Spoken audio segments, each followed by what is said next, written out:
রাখবে দক্ষিণ কর্ণে সকল তীর্থের বাস। যারা গায়ত্রী মন্ত্র প্রাপ্ত হয়ে উপনয়ন করেছেন, পৈতা নিয়েছেন, তারা যখন মল ত্যাগ করতে যাবে, প্রস্রাব করতে যাবে, তখন দক্ষিণ কর্ণে পৈতাটাকে রাখতে হবে। দক্ষিণ কর্ণ স্পর্শ করলে তখন কি হয়? পবিত্রতা আসে। এবং কেউ যদি নাসিকা স্পর্শ করে সঙ্গে সঙ্গে সে অপবিত্র হয়, তখন দক্ষিণ কর্ণ স্পর্শ করলে তার পবিত্রতা আসে। কারণ এই যে সর্দি নাসিকা থেকে বের হয়, এটা স্পর্শ করলেও মানুষের মাঝে অপবিত্রতা আসে। আপনি কর্ণের ভেতরে অঙ্গুলি প্রবেশ করেছেন, সেখানেও অপবিত্রতা এলো। এর জন্য আচমনের প্রয়োজন নেই, দক্ষিণ কর্ণ স্পর্শ করলেই শুদ্ধিতা আসে। আর আপনার সম্মুখে গুরু বৈষ্ণবের নিন্দা হচ্ছে, আপনি যদি প্রতিবাদ করতে না পারেন, দক্ষিণ কর্ণ স্পর্শ করে আপনি সেখান থেকে শ্রী বিষ্ণু শ্রী বিষ্ণু শ্রী বিষ্ণু 3 বার বলে প্রস্থান করুন। নতুবা বৈষ্ণব নিন্দা যে করে, যে শ্রবণ করে, উভয়ই সম অপরাধী হয়, উভয়ই সম অপরাধী। মিনকেতন রামদাস চলে গেলেন, কৃষ্ণদাস খুবই কষ্ট পেলেন। কষ্ট পেয়ে ভাইকে তিনি বৎসনা করতে শুরু করলেন, এই কার্যটা তুমি উচিত করনি। 2 ভাই এক তনু সমান প্রকাশ, নিত্যানন্দ না মানো তোমার হবে সর্বনাশ। তুমি গৌর মানো, নিত্যানন্দ মানো না, 2 ভাই এক তনু। কারণ গোবিন্দের সাংস প্রকাশেই তো বলরাম, আলাদা তো কেউ নয়। শঙ্কর্ষণ অর্থাৎ বলরাম তো কৃষ্ণের সাংস প্রকাশ। সপ্তম গর্ভেই তো বলরাম এলেন, যোগমায়ার প্রভাবে রোহিণীর গর্ভে তাকে স্থানান্তরিত করা হলো। দেখুন আমাদের ধর্মটা কতটা বিজ্ঞান সম্মত। আজকাল উন্নত বিশ্বে যে সকল মায়েরা গর্ভধারণ করতে ডিসেবল, গর্ভধারণ করতে যারা সমর্থ নয়, তারা গর্ভ ভাড়ার মাধ্যমে সন্তান গ্রহণ করে। সিস্টেমটা কি জানেন? অর্থাৎ আপনার সন্তান আপনারই সন্তান, কিন্তু আরেকজনের গর্ভে বেড়ে উঠবে। রজবীর্য কালেক্ট করে আরেকজনেরই গর্ভে বেড়ে উঠবে। যেমন প্রিয়াঙ্কা চোপড়া হিন্দি নায়িকা, সে গর্ভ ভাড়ার মাধ্যমে সন্তান নিয়েছে, তারই সন্তান, কিন্তু নিজের গর্ভে বেড়ে উঠেনি।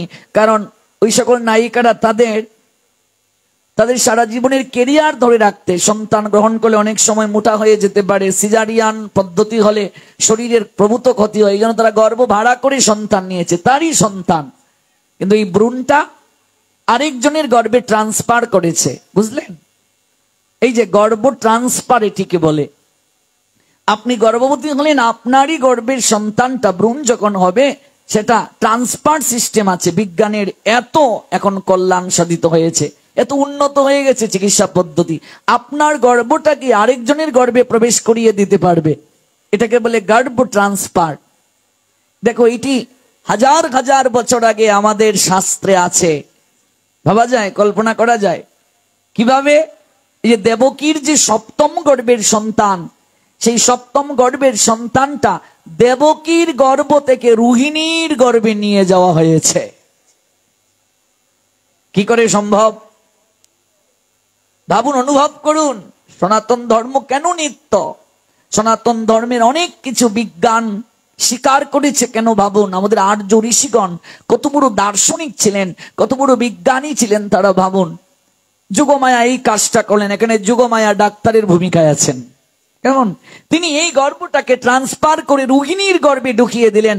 রোহিণীও হলেন বসুদেবেরই একজন স্ত্রী। গর্ভবতী হয়েছেন দেবকী, কিন্তু এই গর্ভটাকে ট্রান্সফার করা হয়েছে রোহিণীর গর্ভে। যেমন ডাক্তাররা এখন পারে, আপনি প্রেগনেন্ট হয়েছেন, ধরা পড়েছে আপনি প্রেগনেন্ট, আপনার এই গর্ভ ট্রান্সফার করার পদ্ধতি আছে উন্নত চিকিৎসায়, যে আমি আমার পেটে এই সন্তানটাকে আমি লালন করতে পারবো না। অনেকে দেখবে গর্ভের সন্তান বড় হওয়ার সঙ্গে সঙ্গে গর্ভপাত হয়ে যায়, তার অনেক শারীরিক দিক থেকে সমস্যা থাকতে পারে, তখন এটা গর্ভ ট্রান্সফার সিস্টেম থাকে উন্নত চিকিৎসা পদ্ধতিতে। এইভাবে অনেকেই সন্তান নেই উন্নত বিশ্বে, যদিও বাঙালিদের মাঝে এই প্রবণতাটা এখনো তেমন আসে নাই। উন্নত বিশ্বে এটা হয়। এই সিস্টেমটা হাজার হাজার বছর আগে আমরা ভাগবতে দেখতে পাই। যুগমায়া আকর্ষণ করে সপ্তম গর্ভের সন্তানটাকে রোহিণীর গর্ভে প্রবেশ করিয়ে দিলেন, আর কংস ভাবল দেবকীর গর্ভপাত হয়ে গেছে, নষ্ট হয়ে গেছে। ওই বলরাম তিনি হলেন শঙ্কর্ষণ, তিনি প্রথম এলেন রোহিণীর গর্ভে, আর অষ্টম গর্ভে এলেন ভগবান। তাহলে যিনি কৃষ্ণ তারই অংশ হচ্ছে বলরাম। কৃষ্ণ হলেন গৌরাঙ্গ, বলরাম হলেন নিত্যানন্দ, একই তত্ত্ব, অভিন্ন, আলাদা নয়। কবিদাস গোস্বামী পাদ তার ভাইকে বলছেন, দুই ভাই এক তনু, একজন থেকে আরেকজনের সৃষ্টি, আর তুমি এককে মানছো আরেকজনকে মানছো না। দুই ভাই এক তনু, সমান প্রকাশ, নিত্যানন্দ না মানো তোমার হবে সর্বনাশ। একেতে বিশ্বাস অন্যে না করো সম্মান, অর্ধ কুক্কুটির ন্যায় তোমার প্রমাণ। চৈতন্য চরিতামৃতের আদিলীলার পঞ্চম পরিচ্ছেদে এই তত্ত্ব আছে। অর্ধ কুক্কুটির ন্যায় তোমার প্রমাণ। অর্ধ কুক্কুটি, কুক্কুটি সংস্কৃত শব্দ, যার বাংলা অর্থ হলো মুরগি। মুরগিকে সংস্কৃতে কি বলা হয়? কুক্কুটি। আর কুক্কুট হচ্ছে মুরগ।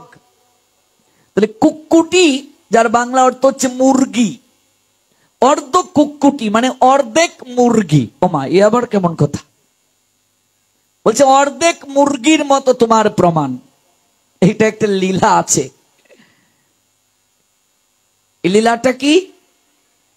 একটা বোকা ব্যক্তি সে মুরগি লালন করত। মুরগি প্রতিদিন যে ডিম দেয়, সে ভাবছে মুরগির ডিমটা তো পিছন দিক থেকে আসে, সামনের দিকটার তো কোনো প্রয়োজন নাই, সামনের অংশটা কেটে খেয়ে নেব আর পিছনটা ডিম দেওয়ার জন্য রাখবো। আচ্ছা ভাবুন তো, মুরগি বাঁচবে? এই লোকটা বলছে মুরগির ডিম তো পিছন দিক থেকে আসে, তো সামনের দিকটার তো কোনো প্রয়োজন নাই, ডিমের জন্য কি সামনের দিকটার দরকার আছে? এই জন্য সে ছুরি হাতে নিয়ে মুরগিটাকে অর্ধেক করে ফেললো, অর্থাৎ পিছনটা রাখবে ডিমের জন্য আর সামনাটা খেয়ে নেবে। যখনই সে দুই অংশ করলো, মুরগি বলো হরি, মুরগি বাঁচবে? তাই কবিরাজ গোস্বামী পাদ বলেন, তুমি হলে সেই বোকা ব্যক্তি যে অর্ধ কুক্কুটি করেছিল, মুরগিকে দুই ভাগ করেছিল, যে মুরগির পিছনের অংশে ডিম আসে, সামনের অংশটার কোনো দরকার নাই, তাই পিছনের অংশটা ডিম দেওয়ার জন্য রাখবো আর সামনের অংশটা খেয়ে ফেলবো। তুমি গৌর মানবে, নিত্যানন্দ মানবে না, তুমি সেই বোকা ব্যক্তি। ওই মুরগিকে যে দুটুকরো করেছে তার মতো তোমারও সর্বনাশ হবে। ওই লোকটার কি গেল? ডিমও গেল, মুরগিও গেল, তোমার অবস্থা তাই হবে। নিত্যানন্দ অপমান করলে গৌর কখনো তোমায় কৃপা করবেন না, আর গৌরকে অপমান করলে নিত্যানন্দ কখনো তোমায় কৃপা করবেন। তোমার এই অবস্থা হবে, ডিমও যাবে, মুরগিও যাবে। প্রসঙ্গ যেহেতু এসেছে বলেন